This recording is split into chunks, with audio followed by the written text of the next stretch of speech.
Hello, ladies, gentlemen, and everyone in between. Harley Scalington here with a commentary.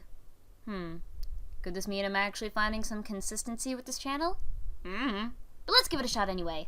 As a side note, I know this is interfering with that other series of videos, but I assure you, the rest are coming. Now let's actually start this thing! Today's commentary will be on a user by the name of Laser Lemming, who disagrees with Nintendo's decision to exclude voice chat from Splatoon. What up, it's Chris from LaserLemming.com, and recently, I made a video about the recent discovery that Splatoon for the Wii U will not have voice chat. And you may or may not be interested in Splatoon, you may or may not have a Wii U, but this rant is more focused on Nintendo's consistent decision to exclude voice chat in their own online games. He says as he plays footage of BioShock Infinite. I'm not gonna harp on this too much, but you couldn't have used something from a Nintendo game, or heck, even multiplayer footage from a game like Team Fortress 2.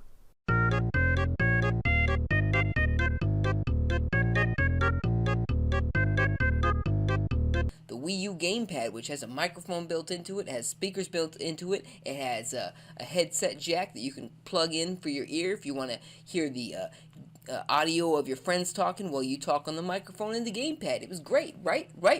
Well, not so right, because first of all, you have a huge lack of third-party support, meaning you're not seeing a lot of games coming out that utilizes online voice chat. And then the major problem here is that this is a Nintendo-fueled console that is pretty much almost, I'd say at least 90% supported by first-party software, i.e. Nintendo's own games. And it's not like Nintendo is not making online-enabled games. You got big games out there. You got Mario Kart 8, you got Super Smash Bros. For Wii U, and most recently you have Splatoon.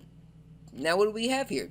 We have Splatoon, which does not support online voice chat, period, at all, nada. And then you have Nintendo's other games, Mario Kart, there is voice chat. However, it's only with friends, and it's only in the lobbies, in between matches. You can't talk to each other during the actual game where it counts. I will agree with you on this to an extent. Yes, it would be much better if voice chat was available with friends during matches in games like Mario Kart 8 and Super Smash Bros. However, allow me to emphasize the with friends part, because these games have one thing in common. One huge factor that prevents voice chat from being a completely accessible thing outside of friends, especially in Splatoon. But more on that in a bit.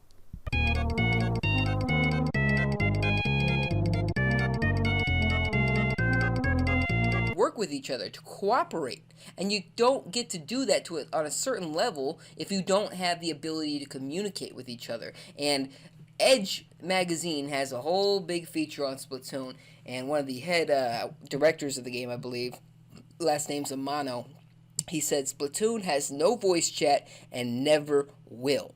This is coming from personal experience. When I played online games, I didn't like the negativity, and I got people telling me, "You're crap, go away." So we wanted to focus on the positive aspects of online gaming.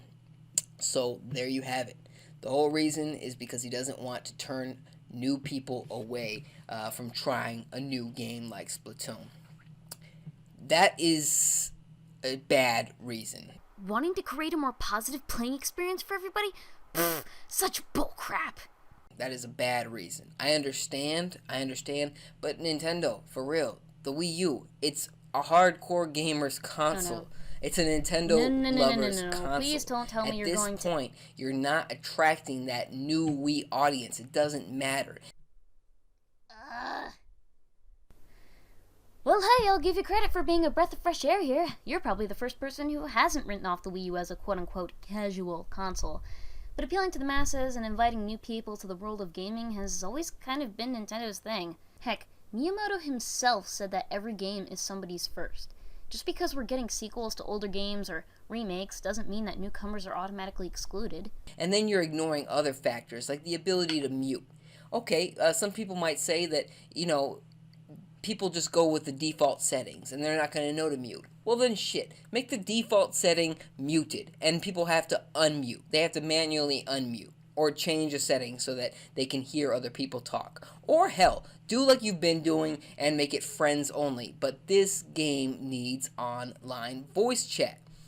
And I think it's a goddamn shame because the game looks really good. And the fact that Nintendo is so adamant about screwing this sort of thing up, the game is just, it's neutered without it. It's neutered without it. And I'm really sad to hear that they are so against the idea of talking to one another, especially from a company like Nintendo that's all about that couch multiplayer. And speaking of appealing to newcomers, they're not against talking to one another, they're against being held liable if some kid learns some very colorful vocabulary while in multiplayer. Remember how I noted that the games he previously mentioned were all within the E to E10 plus rating? Well, really, that's your answer to this whole thing. A very substantial amount of Nintendo's audience are kids. Yes, I'm aware adults also take up a very large part of their audience. Heck, Splatoon is basically one of my favorite games to play right now. And I know that a ton of kids also play games like Call of Duty, where swearing and being made fun of for how you play is a commonplace to say the least. But when parents buy those games, they're reminded of that 17 plus rating right as they get to that cashier and need to give consent. With Splatoon, however, it's a colorful game that says right on the box that it's relatively kid-friendly, and thus more parents aren't really going to be that cautious. And I'm pretty sure Nintendo doesn't want those parents holding knives to their throat when they feel they've been lied to at their child's expense.